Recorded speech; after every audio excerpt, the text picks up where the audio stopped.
Cuando vi quién estaba sentado al lado de mi hijo en ese auto y escuché la conversación que tenían sobre mí, mi mundo se desplomó por completo. Mi nombre es Lidia, tengo 62 años y jamás imaginé que descubriría el plan más cruel y despiadado de mi propia familia. Todo comenzó esa tarde cuando decidí darle una sorpresa a Javier, mi único hijo. Había preparado su postre favorito y quise llevárselo al trabajo para alegrarle el día. Al llegar al estacionamiento de su oficina, vi su auto plateado estacionado en la esquina. Se me ocurrió una idea traviesa que me hizo sonreír como una niña. Me escondería en el asiento trasero para sorprenderlo cuando regresara. Me deslicé silenciosamente hacia el auto, que por suerte estaba abierto, y me agaché detrás de los asientos delanteros.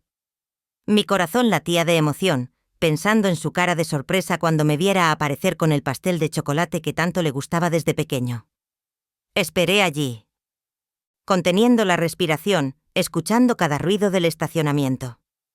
Después de unos minutos que me parecieron eternos, escuché pasos acercándose. Las puertas del auto se abrieron y Javier se sentó al volante. Pero entonces otra persona ocupó el asiento del pasajero. Era una mujer. Al principio pensé que sería alguna compañera de trabajo hasta que escuché su voz y reconocí inmediatamente que era Raquel, su esposa. Mi primera reacción fue de ternura. Qué lindo que hubieran decidido irse juntos del trabajo. Pero mi sonrisa se desvaneció cuando comenzaron a hablar. Las primeras palabras que salieron de la boca de Raquel fueron como puñales en mi corazón. ¿Estás completamente seguro de que nadie va a sospechar nada cuando suceda?, preguntó ella con una voz fría que jamás le había escuchado antes. Raquel, ya hemos hablado de esto 1000 veces. El plan está perfecto. Mi madre tendrá un accidente muy natural, muy creíble. Nadie va a cuestionar que una mujer de su edad se resbale en las escaleras de su casa, respondió Javier con un tono que me heló la sangre. Sentí que el aire se escapaba de mis pulmones. No podía estar escuchando lo que creía estar escuchando. Mi hijo, mi único hijo, el niño al que había criado sola después de que su padre muriera cuando él tenía apenas 8 años, estaba planeando matarme. Y después del funeral, cuando todo se calme, podremos vender esa casa vieja y mudarnos a la urbanización que tanto queremos. Con los $200,000 que vale esa propiedad, más los ahorros que tiene guardados, podremos vivir como siempre soñamos, continuó Raquel con una emoción perversa en su voz. Mi mente se nubló. Esa casa que llamaba vieja era el lugar donde había sacrificado todo por darle la mejor vida posible a Javier. Cada habitación tenía recuerdos de noches sin dormir cuando él estaba enfermo, de cumpleaños celebrados con poco dinero, pero mucho amor, de tardes haciendo tareas juntos en la mesa de la cocina. Álvaro y Patricia están de acuerdo, ¿verdad?, preguntó Javier, y al escuchar esos nombres, mi corazón se partió aún más. Álvaro era mi hermano mayor y Patricia, su esposa, también estaban involucrados en esta conspiración diabólica. Por supuesto que sí. Tu tío está desesperado por el dinero desde que perdió su trabajo. Y Patricia no deja de recordarme que tu madre siempre ha sido muy tacaña con ellos.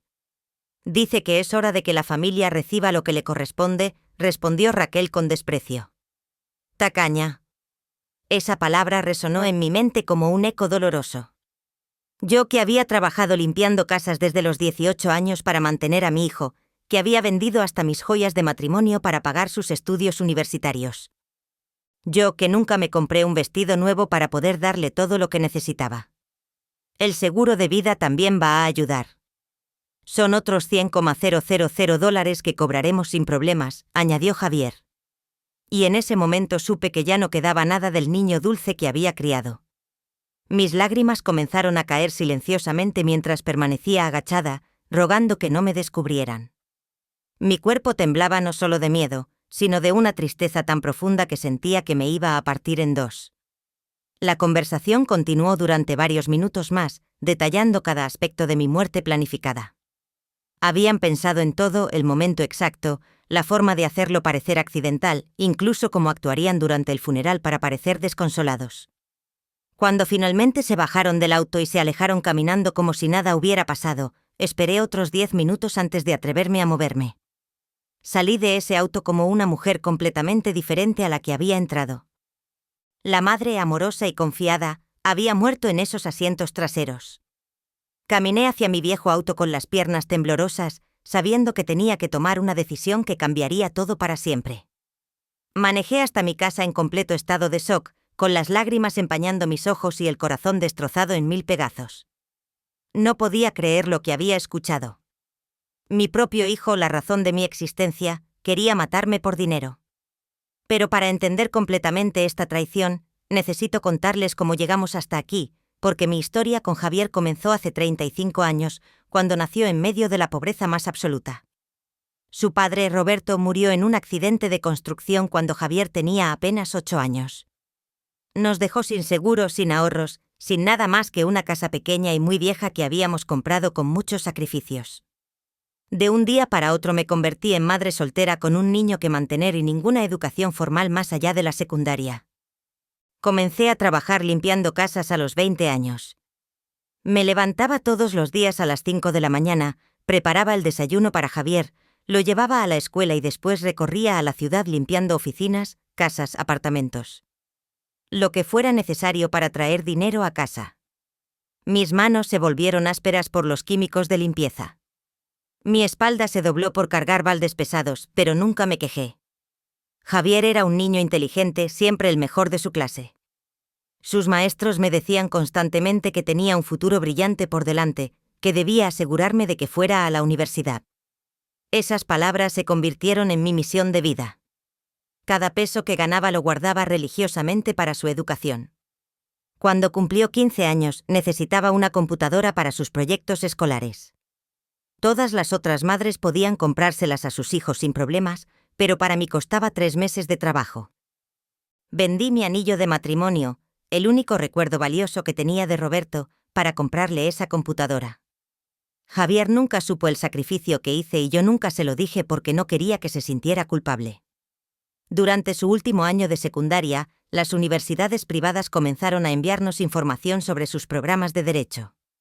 Javier había decidido que quería ser abogado y yo estaba dispuesta a hacer cualquier cosa para que cumpliera ese sueño. La matrícula costaba $20,000 por año, una fortuna para una mujer como yo. Hablé con mi hermano Álvaro para pedirle ayuda.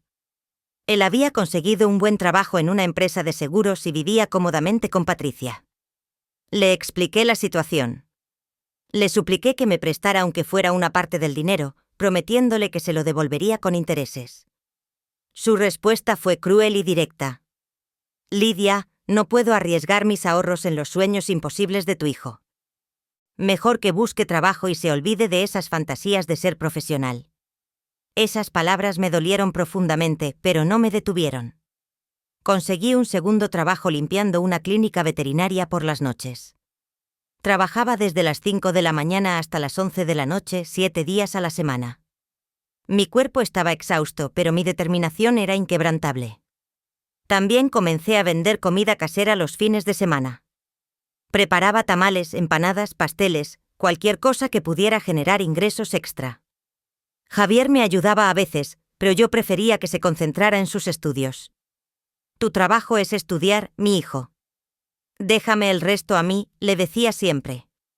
Finalmente logré reunir el dinero para su primer año universitario. El día que lo acompañé a matricularse, lloré de felicidad viendo su nombre en los documentos oficiales. Mi hijo iba a ser abogado. Todo mi sacrificio había valido la pena. Los años universitarios fueron los más duros de mi vida. Trabajé hasta 14 horas diarias para mantener los pagos al día.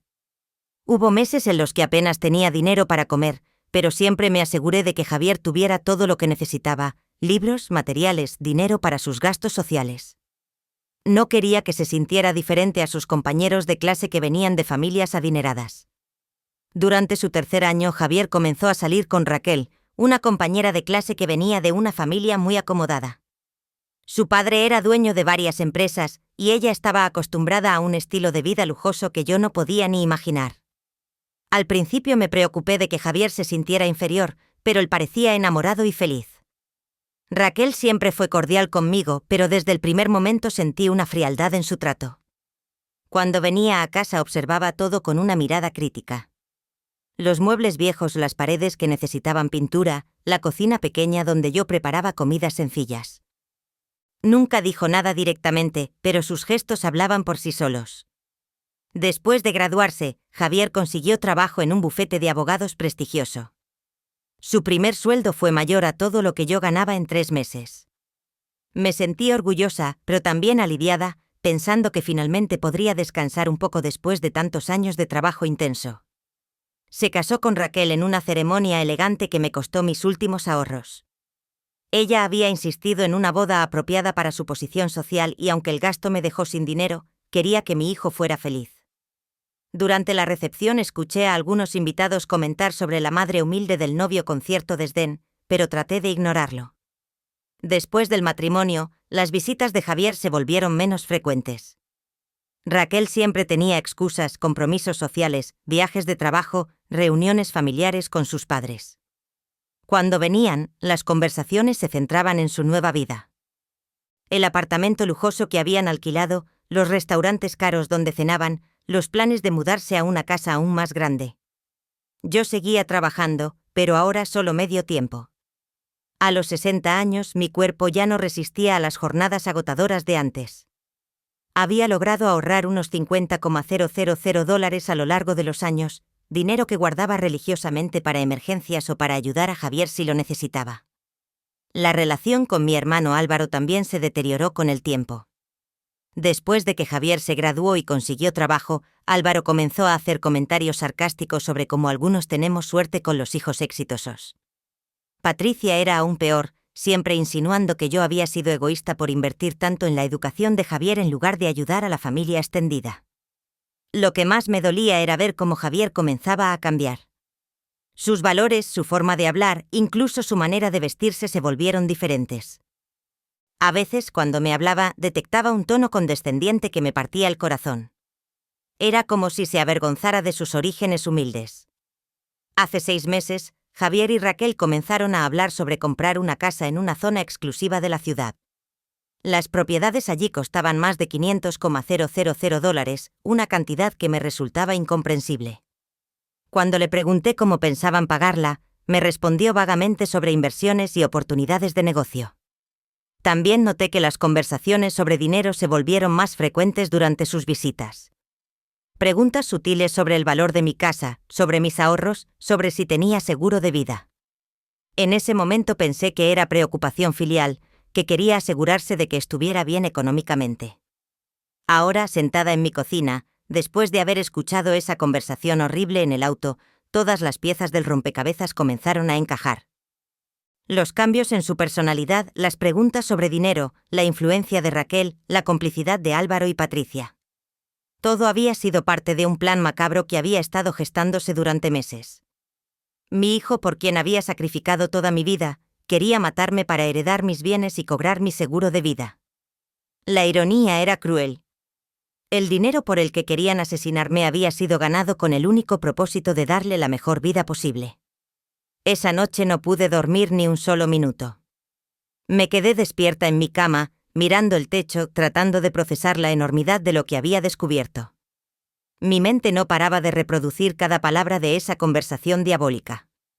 Una y otra vez escuchaba la voz fría de Raquel hablando de mi muerte como si fuera un trámite comercial y la voz de mi hijo, mi propio hijo, acordando los detalles de mi asesinato.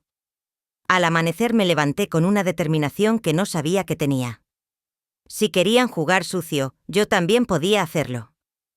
Pero primero necesitaba entender completamente en qué me había convertido para ellos. Decidí hacer algo que jamás había hecho en mi vida, espiar a mi propia familia. Durante los siguientes días comencé a observar los patrones de comportamiento de Javier y Raquel. Me estacionaba discretamente cerca de su apartamento por las mañanas, lo seguía a distancia cuando salían y prestaba atención a cada detalle de sus conversaciones cuando me visitaban. Lo que descubrí me horrorizó aún más. Su estilo de vida era completamente insostenible con los ingresos que tenían. Javier ganaba bien como abogado, aproximadamente $6,000 mensuales, pero Raquel había dejado de trabajar después del matrimonio y sus gastos eran excesivos. Comían en restaurantes que costaban más de $200 por cena. Raquel se compraba carteras de diseñador de $1,000 y habían alquilado un apartamento cuya renta mensual era de $3,000. Además, descubrí que habían acumulado deudas enormes. Escuché por casualidad una llamada telefónica donde Javier discutía con alguien del banco sobre pagos atrasados de tarjetas de crédito. Debían más de $50,000 en préstamos y tarjetas y los intereses se estaban acumulando rápidamente. La presión financiera los había llevado a la desesperación y yo representaba su única salida. Mi casa, que habían valorado en $200,000, mi póliza de seguro de vida de $100,000 y mis ahorros de $50,000 sumaban exactamente la cantidad que necesitaban para salvar su situación económica y comprar la casa de sus sueños. Pero lo más devastador fue descubrir que mi hermano Álvaro no solo estaba involucrado, sino que había sido él quien había sugerido la idea originalmente.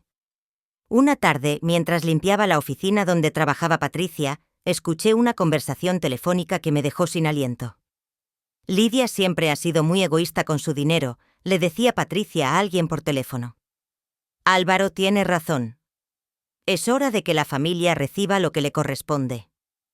Esa vieja tacaña se va a morir tarde o temprano. ¿Por qué esperar? Nosotros también necesitamos ese dinero. Álvaro perdió su trabajo hace 3 meses y no hemos podido pagar la hipoteca. Me quedé paralizada detrás de la puerta de su oficina. Mi hermano había perdido su trabajo y no me había dicho nada. En lugar de pedirme ayuda como familia, había decidido que era mejor matarme para conseguir dinero. Esa misma noche decidí confrontar a Álvaro directamente. Fui a su casa sin avisar, algo que nunca hacía, y toqué la puerta con el corazón palpitando violentamente.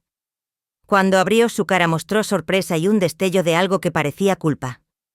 «Lidia, ¿qué haces aquí tan tarde?», preguntó sin invitarme a pasar. «Álvaro, necesito hablar contigo». «¿Puedo entrar?», le dije tratando de mantener la voz calmada. Entramos a la sala donde Patricia estaba viendo televisión.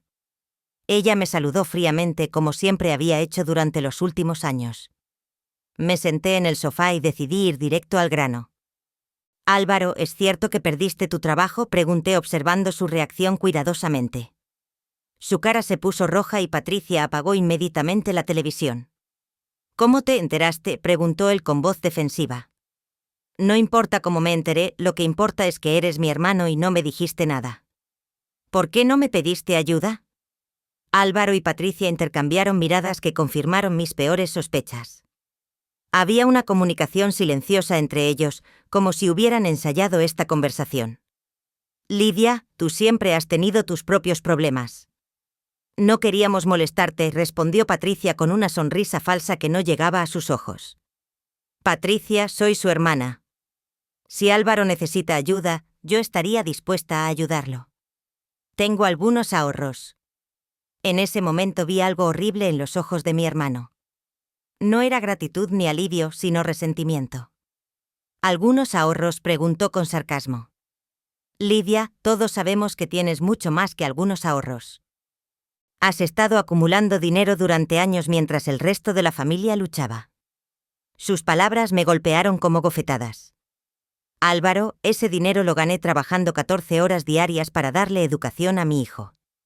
No lo acumulé, lo sacrifiqué todo por él». «Exacto», interrumpió Patricia con veneno en su voz. «Todo por Javier. Nunca pensaste en ayudar a tu propio hermano. Cuando él necesitaba dinero para la universidad, le dijiste que no. Pero para tu príncipe, Javier, siempre había dinero». La conversación se estaba volviendo agresiva y yo podía sentir la hostilidad creciendo en la habitación. Era como si años de resentimiento acumulado estuvieran saliendo a la superficie. «Ustedes no entienden», traté de explicar. «Yo quería que Javier tuviera oportunidades que nosotros nunca tuvimos. Quería romper el ciclo de pobreza en nuestra familia». «¿Y qué hay de romper el ciclo de favoritismo?», gritó Álvaro poniéndose de pie. «¿Qué hay de pensar en tu hermano que también necesita ayuda? Siempre ha sido igual, Lidia. Desde pequeños tú eras la favorita de mamá y papá, y ahora actúas como si fueras mejor que nosotros». Esas acusaciones eran completamente falsas, pero vi que había una narrativa que ellos habían construido para justificar su resentimiento. En su versión de la historia, yo era la hermana egoísta y privilegiada, mientras ellos eran las víctimas incomprendidas. «Si tanto necesitan dinero, ¿por qué no me lo pidieron directamente?», insistí, aunque ya conocía la respuesta. Patricia se rió con amargura. ¿Para que nos dieras limosnas como si fuéramos mendigos? ¿Para que nos hicieras sentir inferiores como siempre has hecho? Yo nunca he tratado de hacerlos sentir inferiores. Ah, no, gritó Álvaro. ¿Y cuando compraste casa y nosotros seguíamos alquilando?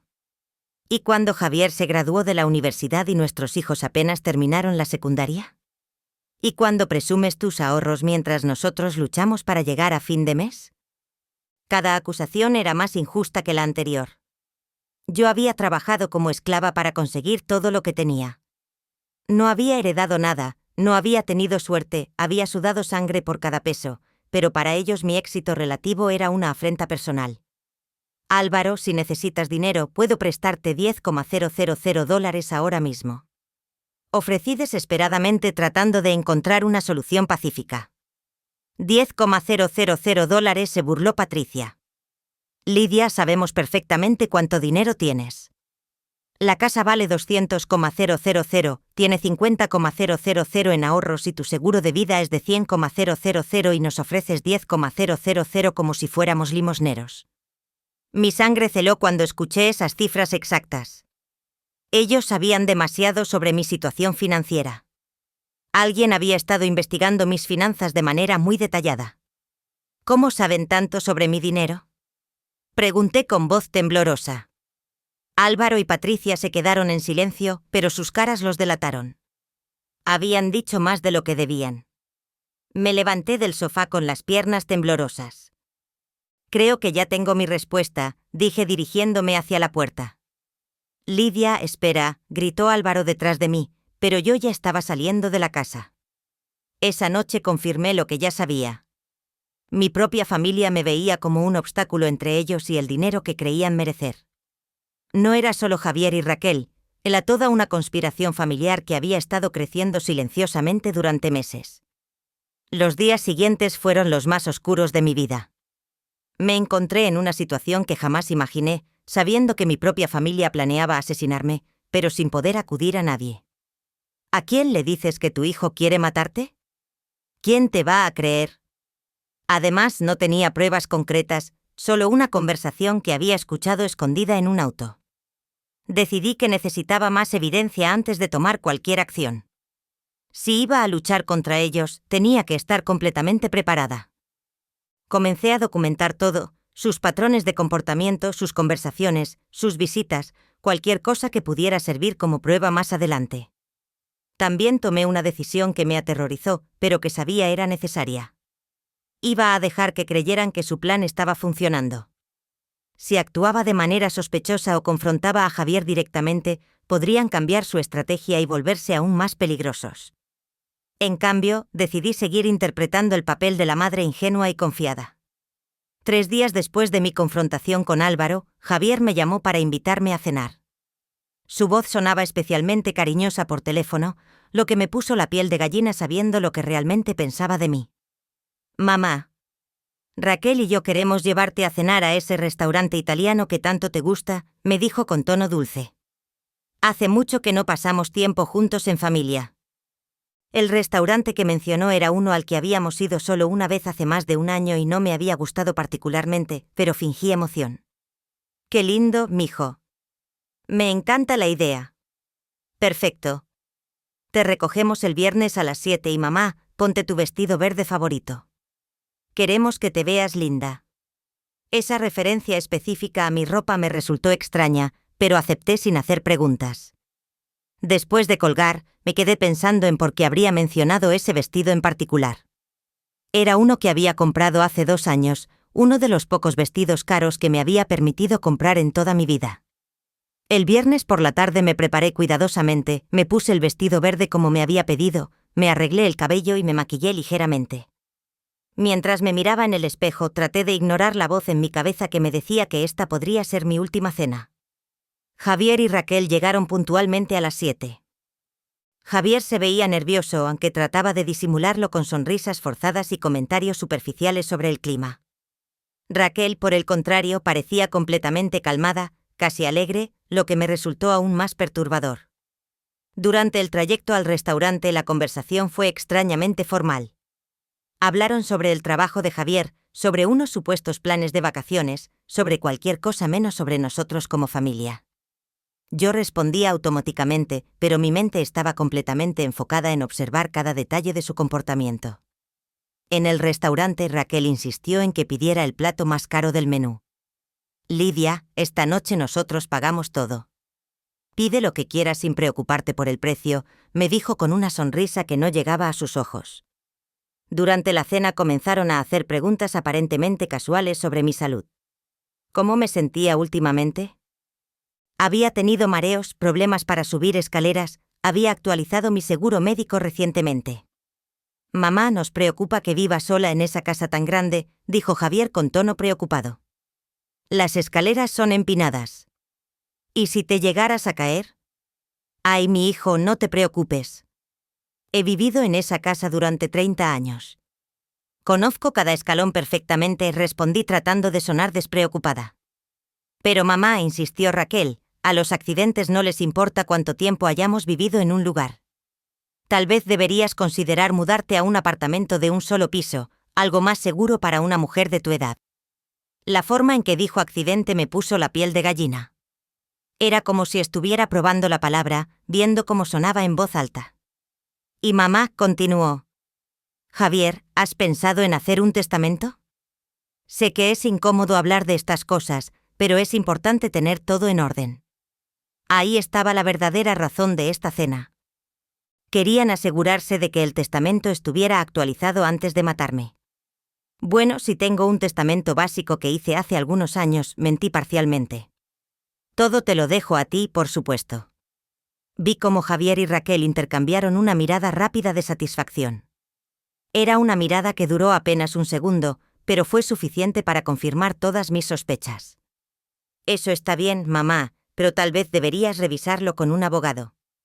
Las leyes cambian y queremos asegurarnos de que tus deseos se cumplan exactamente como tú quieres, dijo Javier con tono profesional. De hecho, añadió Raquel, Javier podría ayudarte con eso. Como es abogado, podría asegurarse de que todo esté perfecto. La ironía era macabra. Mi hijo, que planeaba matarme, quería ser quien redactara el testamento que lo beneficiaría después de mi muerte. Después de la cena, insistieron en llevarme de vuelta a casa. Durante el trayecto, la conversación se volvió aún más siniestra. Comenzaron a hablar sobre qué pasaría si en diferentes situaciones hipotéticas. Mamá, si algo te llegara a pasar, dijo Javier con voz aparentemente preocupada, ¿hay algo específico que quisieras que hiciéramos con tus cosas personales? ¿Por qué hablan de estas cosas tan tristes?, pregunté fingiendo molestia. Planeo vivir muchos años más. Claro que sí, mamá, se apresuró a decir Raquel. Solo queremos estar preparados por si acaso. Es lo responsable. Cuando llegamos a mi casa, algo extraño sucedió. En lugar de despedirse en la puerta como siempre hacían, insistieron en acompañarme adentro. Déjanos ayudarte con las escaleras. Mamá, está oscuro y podrías tropezarte, dijo Javier tomándome del brazo. Mientras subíamos las escaleras hacia mi puerta, sentí sus ojos evaluando cada escalón, cada barandal, cada posible punto donde un accidente podría ocurrir. Era como si estuvieran haciendo un reconocimiento del lugar del crimen.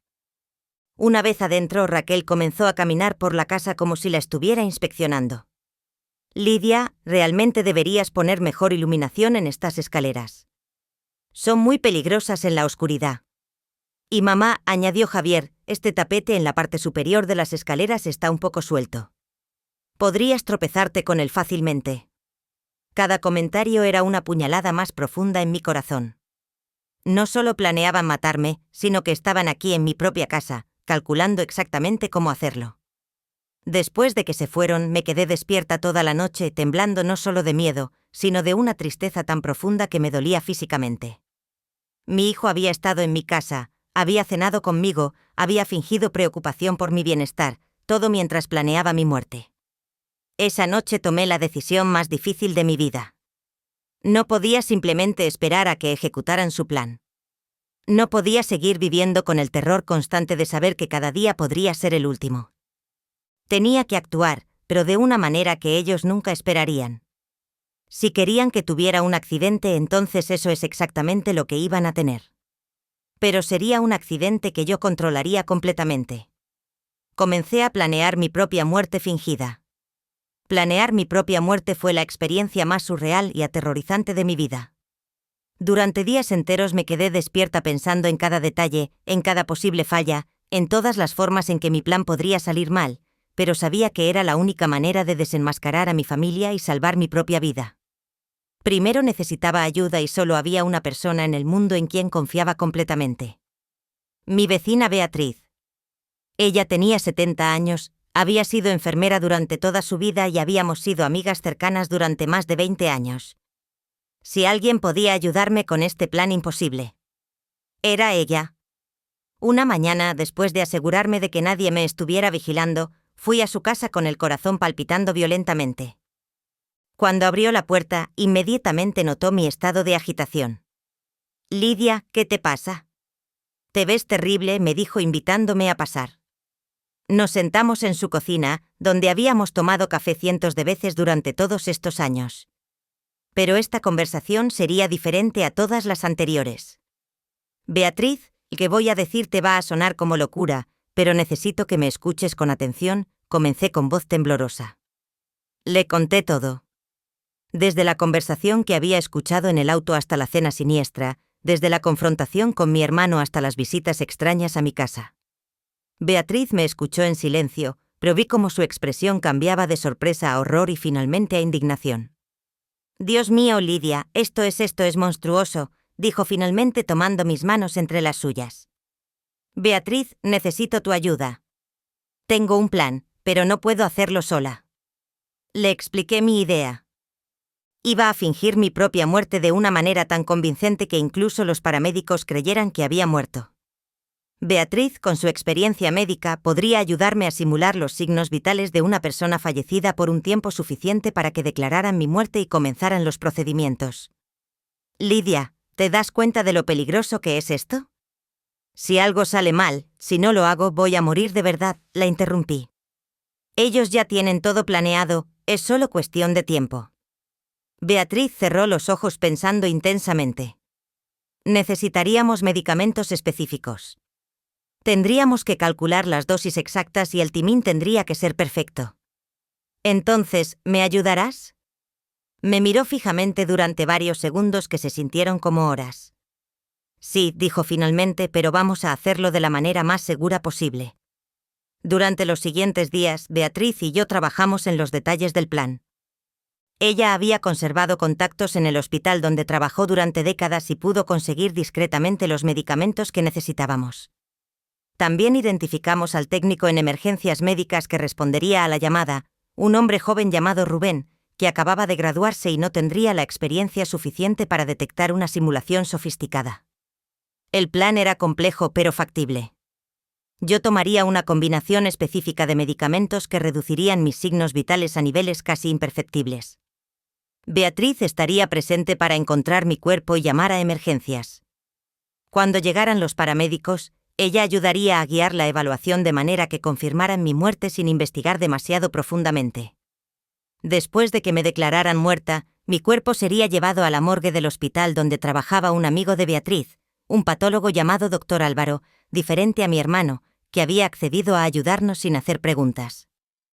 Él falsificaría el certificado de defunción y me permitiría resucitar en privado una vez que los efectos de los medicamentos pasaran.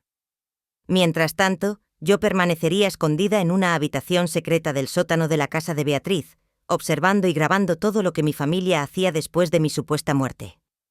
La parte más difícil del plan era el aspecto legal y logístico. Necesitábamos asegurarnos de que no hubiera una autopsia, lo que significaba que mi muerte tenía que parecer natural y esperada para una mujer de mi edad.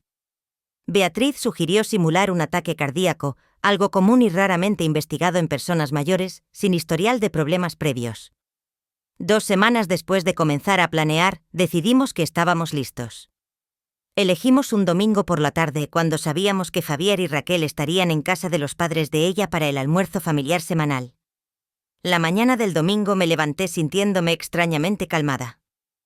Después de semanas de terror constante, finalmente iba a tomar control de la situación. Me vestí cuidadosamente con el vestido amarillo que más me gustaba, me arreglé el cabello y hasta me puse un poco de maquillaje. Si iba a morir, quería verme digna. Beatriz llegó a las 2 de la tarde con una bolsa médica pequeña. ¿Estás segura de esto, Lidia? Me preguntó una vez más, completamente segura. Me tomé los medicamentos bajo su supervisión. Cuidadosa. El sabor era amargo y desagradable, pero traté de no pensar en ello. ¿Cuánto tiempo hasta que haga efecto?, pregunté. Entre 15 y 20 minutos. Vas a sentir somnolencia primero. Después, tu respiración se va a volver superficial y tu pulso va a disminuir dramáticamente. Será como entrar en un coma muy ligero. Los siguientes minutos fueron los más largos de mi vida. Beatriz monitoreaba mis signos vitales constantemente, anotando cada cambio en un cuaderno. Gradualmente comencé a sentir como si estuviera flotando, desconectada de mi cuerpo. «Lidia, ¿me puedes oír?», preguntó Beatriz. Quise responder, pero mi voz no salía. Podía escucharla perfectamente, pero era como si estuviera paralizada. Era aterrador y fascinante al mismo tiempo. «Perfecto. Tus signos vitales están exactamente donde necesitamos que estén. Ahora voy a llamar a emergencias». La escuché marcar el teléfono y comenzar a actuar el papel más importante de su vida. «Por favor, vengan rápido. Encontré a mi vecina inconsciente en su casa. Creo que está muerta. No respira. No tiene pulso. Dens prisa». Mientras esperábamos a que llegaran los paramédicos, Beatriz me posicionó cuidadosamente en el piso de mi sala, colocando mi cuerpo en una posición natural para alguien que hubiera colapsado por un ataque cardíaco. «Todo va a salir bien, Lidia», me susurró al oído. «En unas horas esto habrá terminado y tendremos todas las pruebas que necesitamos». Escuché las sirenas acercándose y mi corazón habría comenzado a palpitar violentamente si hubiera tenido control sobre él. Este era el momento de la verdad. Si algo salía mal con la actuación de Beatriz, si los paramédicos eran más experimentados de lo que esperábamos, si había algún detalle que habíamos pasado por alto, todo el plan se desmoronaría. Los paramédicos entraron a mi casa con sus equipos médicos y desde mi estado semiconsciente pude escuchar fragmentos de su evaluación.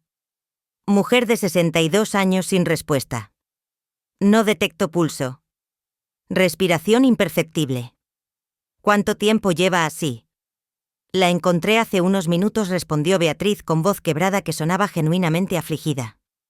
Vine a visitarla y la puerta estaba abierta. La encontré así en el piso. Después de varios minutos de evaluación, escuché las palabras que había estado esperando y temiendo al mismo tiempo. Lo siento, señora. Su amiga ha fallecido. Probablemente fue un ataque cardíaco a esta edad. Sucede muy rápidamente. Oficialmente, Lidia había muerto. Ahora comenzaba la parte más difícil del plan, observar cómo mi familia reaccionaría a la noticia de mi muerte. Desperté en el sótano de la casa de Beatriz, completamente desorientada y con la boca seca como el desierto. Los efectos de los medicamentos estaban desapareciendo gradualmente, pero mi cuerpo se sentía pesado y extraño. Beatriz estaba sentada a mi lado monitoreando mi recuperación con la misma dedicación profesional que había mostrado durante toda mi muerte. «¿Cómo te sientes?», me preguntó, ayudándome a sentarme lentamente. Como si hubiera estado realmente muerta, respondí con voz ronca. Funcionó. Me declararon oficialmente muerta. Perfectamente. El certificado de defunción ya está firmado. Oficialmente, Lidia Martínez murió ayer a las 3:45 de la tarde por un ataque cardíaco fulminante. La realidad de lo que habíamos hecho me golpeó de lleno. Ya no existía legalmente. Era un fantasma libre para observar cómo mi familia reaccionaría sin saber que los estaba vigilando. «¿Ya llamaste a Javier?», pregunté, aunque la pregunta me dolió físicamente. «Sí, lo llamé anoche después de que te llevaran al hospital». Su reacción fue perturbadora. Beatriz me mostró el teléfono donde había grabado la conversación. Con manos temblorosas reproduje el audio. «Javier, soy Beatriz, la vecina de tu mamá. Tengo noticias muy tristes. Tu madre falleció». Esta tarde hubo un silencio que duró varios segundos. Cuando finalmente habló, su voz no sonaba sorprendida ni devastada. Sonaba aliviada. «Oh, Dios mío, ¿qué pasó?», preguntó. Pero había algo forzado en su tono de shock. Fue un ataque cardíaco. La encontré en su casa. Los paramédicos dijeron que fue muy rápido, que no sufrió. Entiendo. Gracias por llamarme, Beatriz. Raquel y yo iremos al hospital inmediatamente para encargarnos de todo. Javier, lo siento mucho. Sé cuánto querías a tu madre. Sí, esa es una pérdida terrible. Pero mi madre había estado teniendo algunos problemas de salud últimamente. Supongo que era su momento. Esa mentira sobre mis supuestos problemas de salud me atravesó como una daga. Estaba construyendo una narrativa para justificar mi muerte antes de que nadie hiciera preguntas incómodas. Después de escuchar la grabación, no pude contener las lágrimas. La frialdad en su voz, la facilidad con la que había aceptado la noticia, la mentira sobre mi salud. Todo confirmaba que realmente habían estado planeando mi muerte. Hay más, dijo Beatriz suavemente. Instalé cámaras ocultas en tu casa antes de que murieras. Quería capturar su reacción cuando fueran a recoger tus cosas. Me mostró su laptop donde tenía acceso a las cámaras en tiempo real. En la pantalla podía ver mi propia sala vacía y silenciosa. Era extraño ver mi casa desde esta perspectiva, sabiendo que ya no era técnicamente mi hogar. ¿Cuándo crees que vendrán?, pregunté. Probablemente hoy. La gente no suele esperar mucho para revisar las pertenencias de los fallecidos, especialmente cuando hay dinero involucrado. No tuvimos que esperar mucho. Alrededor del mediodía escuchamos el sonido de llaves en la cerradura de mi casa. Javier, Raquel, Álvaro y Patricia entraron juntos como un equipo bien coordinado. Lo que vi a continuación me destrozó el alma. No había lágrimas, no había luto, no había ni siquiera una pausa respetuosa al entrar a la casa donde había vivido durante 30 años. Inmediatamente comenzaron a evaluar mis pertenencias como si fueran tazadores en una subasta. Bueno, finalmente, dijo Patricia con alivio evidente en su voz. No pensé que ese día llegaría nunca. Patricia, por favor, dijo Javier, pero su tono era más de precaución que de reproche genuino. Acabamos de perder a mi madre. Ay, Javier, no me vengas con sentimentalismos ahora. Todos sabemos que esto era necesario, respondió Raquel con frialdad, que me heló la sangre. Tu madre vivió su vida, ahora nosotros podemos vivir la nuestra. Álvaro ya estaba revisando los gabinetes de la cocina. Buscando documentos importantes. ¿Dónde creen que guardaba los papeles del banco? Necesitamos encontrar la información de sus cuentas de ahorro. Revisa el escritorio en su habitación, sugirió Javier. Siempre era muy organizada con esos papeles. Los vi dispersarse por mi casa como buitres, tocando mis pertenencias, evaluando su valor, planeando cómo dividirían mi herencia. Era como ver mi vida siendo despedazada por personas que supuestamente me amaban. Raquel encontró mi joyero y comenzó a examinar cada pieza. Esta cadena de oro podría valer algo y estos aretes, aunque son viejos, podrían tener valor sentimental para alguien. El valor sentimental no nos va a pagar la hipoteca, dijo Patricia sarcásticamente.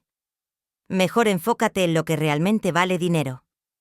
Javier encontró mis documentos financieros en el cajón del escritorio, exactamente donde siempre los había guardado.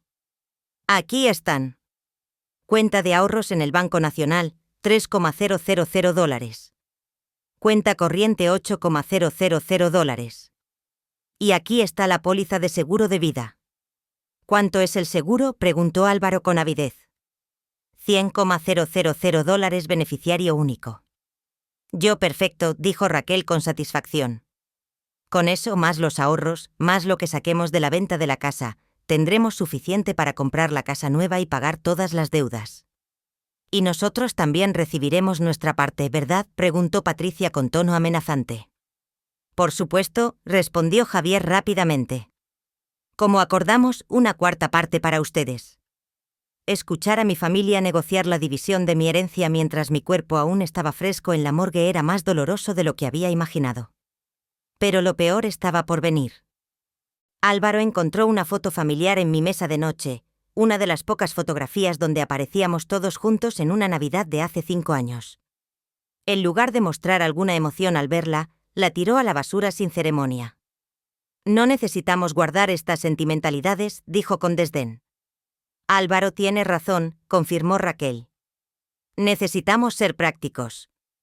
Vamos a vender la casa rápido, así que no podemos llenarnos de cosas inútiles. Pero fue Patricia quien dijo las palabras que más me dolieron. Honestamente me sorprende que haya tardado tanto en morirse. Con lo terca que era, pensé que viviría hasta los 90 solo para fastidiarnos. Todos se rieron. Se rieron de mí, de mi muerte, de mi supuesta terquedad por haber vivido tanto tiempo.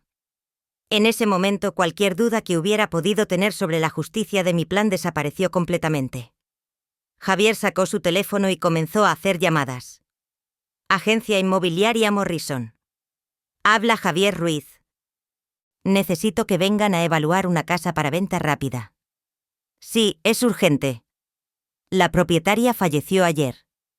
Queremos que esté en el mercado esta misma semana. Ni siquiera habían planeado un funeral digno. Cuando Raquel preguntó sobre los arreglos funerarios, Javier respondió: cremación simple, sin velorio, sin ceremonia. Es más barato y más rápido. ¿Y si la gente pregunta por qué no hubo velorio?, preguntó Álvaro. Les diremos que fue su último deseo, que quería algo sencillo y privado, respondió Javier sin vacilar. Estaban robándome incluso mi dignidad en la muerte. No habría oportunidad para que mis pocos amigos se despidieran. No habría reconocimiento de mi vida de sacrificios. No habría nada más que una cremación anónima y rápida. Pasaron 3 horas en mi casa catalogando cada objeto de valor, planeando la venta, distribuyendo mis pertenencias como si fuera un botín de guerra. Cuando finalmente se fueron, mi hogar había sido completamente violado. Esa noche, mientras veía las grabaciones una y otra vez, tomé la decisión final. No era suficiente desenmascarar su plan de asesinato. Tenía que hacer que pagaran por cada palabra cruel, por cada momento de frialdad, por cada pedazo de mi vida que habían destruido con su avaricia. Beatriz, le dije con determinación. Necesito que me ayudes con la segunda parte del plan. ¿Qué tienes en mente?, preguntó, aunque por su expresión podía ver que ya sabía que sería algo dramático. Voy a resucitar de entre los muertos en el momento más humillante posible para todos ellos y cuando lo haga, voy a asegurarme de que el mundo entero sepa exactamente qué tipo de personas son realmente. Mi familia creía que habían ganado la lotería con mi muerte. No tenían idea de que la verdadera lotería apenas estaba comenzando y ellos habían apostado al número equivocado.